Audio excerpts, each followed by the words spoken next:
Sharing is caring. दोनों भाई नाश्ते की टेबल पर बैठे थे। प्रियंका, मेरा नाश्ता कहाँ है?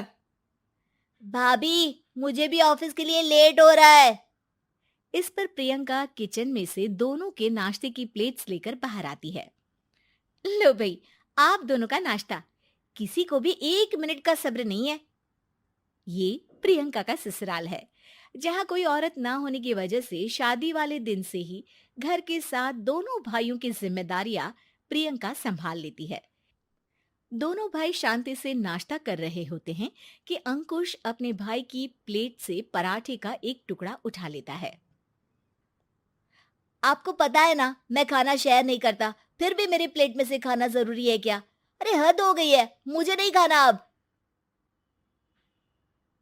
अंकुर गुस्से में नाश्ता छोड़कर टेबल से उठ खड़ा होता है। अरे, ये कैसा बिहेवियर है अंकुर? एक टुकड़ा ही तो है। एक हो या आधा, मुझे भूख लगी है तो ये सिर्फ मेरा ही है। उसे भी किसी के साथ शेयर करने बैठा तो भूखा नहीं रह जाऊंगा।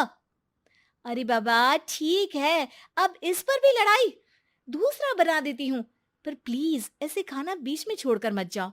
इससे अन्न का अपमान होता है। ओ प्लीज भाभी, ऐसी कोई चीज होती ही नहीं है। आपके पास पैसे हैं, खरीदो और खाओ। अगर नहीं खाया जाए तो फेंक दो। अरे दुनिया में सब यही करते हैं। अंकुर बैग उठाकर ऑफिस के लिए चला जाता है, जिसके पीछे उसका बड़ा भाई मायूस सा घर में खड़ा रह जाता है। जिसने बचपन से सोने की चम्मच में खाया हो, उसे दुनिया के बारे में क्या पता होगा। वैसे गलती तो हमारी ही है। अगर कभी बचपन में ही सही गलत का फर्क सिखाया होता तो आज ये हाल नहीं होते। आप फिक्र क्यों करते हैं जी? भगवान है, वो जो भी करता है सबकी भलाई के लिए ही करता है। और जब वो चाहेंगे तो अपनी तरह से अंकुर भैया को भी सब कुछ सिखा देंगे। पत्नी की बात पर विश्वास कर अंकुश भी ऑफिस चला जाता है।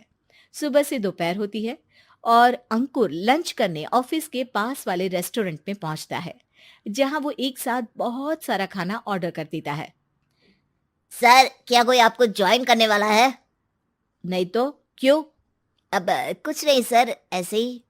वेटर चला जाता है और कुछ देर में अंकुर का ऑर्डर लेकर वापस आता है, जिस पर अंकुर सब डिशेस में से थोड़ा थोड़ा खाकर बाकी ऐसे ही छोड़कर बिल देकर चला जाता है। वाह भगवान, तेरी माया।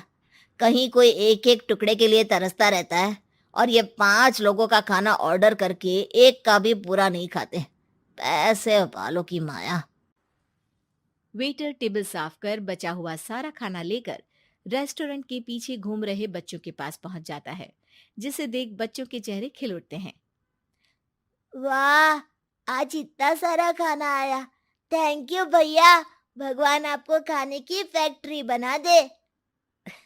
अगर ये फैक्ट्री मेरी होती तो तुम लोगों को कभी किसी का झूठा बचा हुआ खाना नहीं खाना पड़ता। चलो तुम लोग खाओ, पर ध्यान रखो किसी को पता ना चले, नहीं तो मेरी नौकरी चली जाएगी। इसी के साथ दिन बीतता है और रात को दोनों भाई एक साथ घर पहुंचते हैं। कुछ देर में सब डिनर करने बैठते हैं, जहां अंकुश अंकुर को समझाने की कोशिश करता है। अंकुर, अगर हमें लाइफ में सब कुछ मिला है, इसका ये मतलब नहीं कि तुम उसका गलत फायदा उठाओ, बल्कि तुम्हें उसकी मदद से दूसरों को भी मदद करनी चाहिए। भैया, जिनके पास नहीं है उनकी वजह मैं तो नहीं ना। और ऐसे बहुत लोग हैं जिनके पास सब कुछ है। इसलिए अगर मैं एक इंसान कुछ नहीं करूंगा तो कोई फर्क नहीं पड़ने वाला। तुम्हारे भैया बस एक चीज समझाना चाहते हैं कि जिस चीज की हमारे पास कमी नहीं है, उसे बर्बाद करने से अच्छा है कि लोगों के साथ शेयर करें। इससे हम सिर्फ सामान नहीं, खुशियां भी बांटते हैं, और इसमें तुम्हारा ज्यादा कुछ तो जाएगा नहीं। भैया भाभी की बात सुन अंकुर कुछ बोले बिना उठकर चला जाता है। इसी तरह दिन बीतते रहते हैं, जिसमें अंकुश और प्रियंका कोशिश तो बहुत करते हैं, पर अंकुर पर किसी भी चीज का कोई असर नहीं पड़ता। एक दोपहर अंकुर सैंडविच खाते हुए सड़क के किनारे चल रहा होता है। तभी उसकी नजर आइसक्रीम वाले पर पड़ती है और वो सैंडविच सड़क किनारे फेंक आइसक्रीम खरीदने पहुंच जाता है। अब इसे कहते हैं जिंदगी का सुख। जैसे ही अंकुर आइसक्रीम लेकर पीछे मुड़ता है, तो एक आदमी को सड़क से वही सैंडविच उठाते हुए देखता है। वो आदमी बहुत कमजोर, गरीब, जैसे बहुत दिनों से खाना ना खाया हो वैसा लग रहा था। अंकुर उसके पास जाकर खड़ा हो जाता है। उसे देखकर आदमी सैंडविच अंकुर की तरफ कर देता है। आपको भी खाना है क्या? क्या हम इसे आधा आधा कर ले? मुझे बहुत भूख लगी है। वो मेरा ही झूठा सैंडविच है। तुम दूसरा खरीद कर क्यों नहीं खा लेते? इसे क्यों खा रहे हो? अरे भैया, अगर खरीदने के पैसे होते तो 4 दिन से भूखा नहीं घूम रहा होता।